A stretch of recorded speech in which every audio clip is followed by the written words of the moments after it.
In this lesson, we'll learn how to recognize primary flight control warnings associated with the servo controls and the pitch, roll and yaw controls.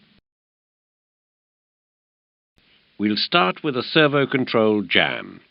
To simulate this failure, select the forward arrow. Read the left ECAM message and consider the actions to be taken. This warning is activated when a jam is detected in any of the servo control input valves. Once you've switched off the master caution, the first action is to set the blue servo control push button to off. Do this now. This is the blue servo control push button. Select it now. Now clear the ECAM. When the blue servo control is set to off, the right ECAM will display the flight control page with the lost hydraulic system and flight controls. With the partial loss of the ground spoilers, the landing distance must be increased.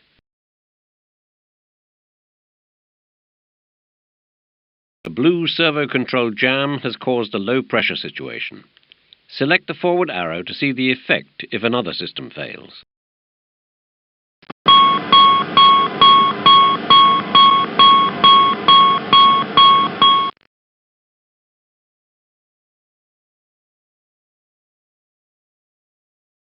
With a dual servo low pressure, your redundancy protection is lost. As only one hydraulic system is operating, you're advised to land as soon as possible. We'll now look at a pitch warning. Select the forward arrow to trigger a single pitch trim system failure. If a pitch trim system fails, a reset should only be attempted if the fault is independent of any other. If the fault is caused by a primary failure, such as an electrical supply defect, a reset attempt should not be made unless the primary equipment is recovered. Following a pitch feel fault, an attempt to reset the corresponding system has failed. Depending on the kind of pitch feel fault, when you press the off reset push button, the amber fault light may or may not go off. Select the forward arrow to see when both systems fail. If, however, both systems fail and reset attempts clear the fault lights, the system will return to the low speed configuration. The maximum speed must therefore be limited and the elevators used with care. Let's look at another failure. Now select flaps 20. Both pitch feel systems are stuck in high-speed configuration, but this is only detected when the flaps are extended to 20. Now try to reset the systems.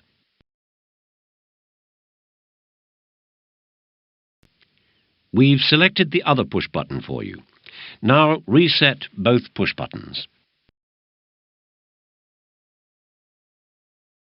During approach and landing, higher control forces can be expected. We'll now look at a roll warning. To simulate a spoiler control system fault, select the forward arrow.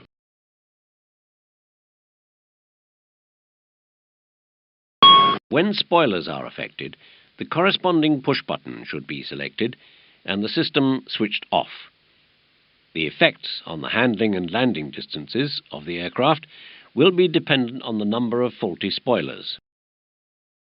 Select the forward arrow to trigger a yaw damper system fault.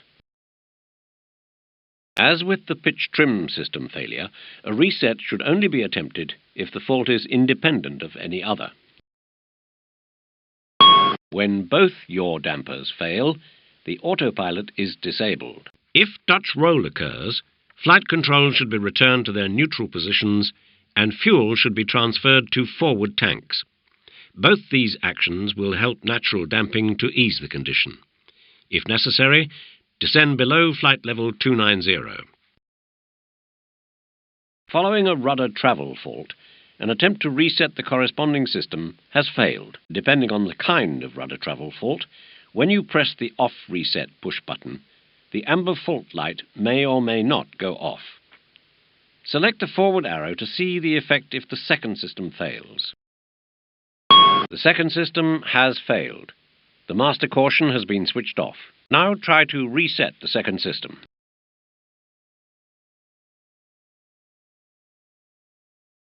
This is the Rudder Travel 2 push button. Select it now. If both rudder travel systems are lost, rudder movement is no longer limited at speeds above 170 knots. The rudder must be used with extreme caution. If, however, both fault lights remain on, the rudder deflection is restricted in the high-speed configuration. It constitutes a rudder disagree warning. The maximum crosswind for landing is therefore 20 knots.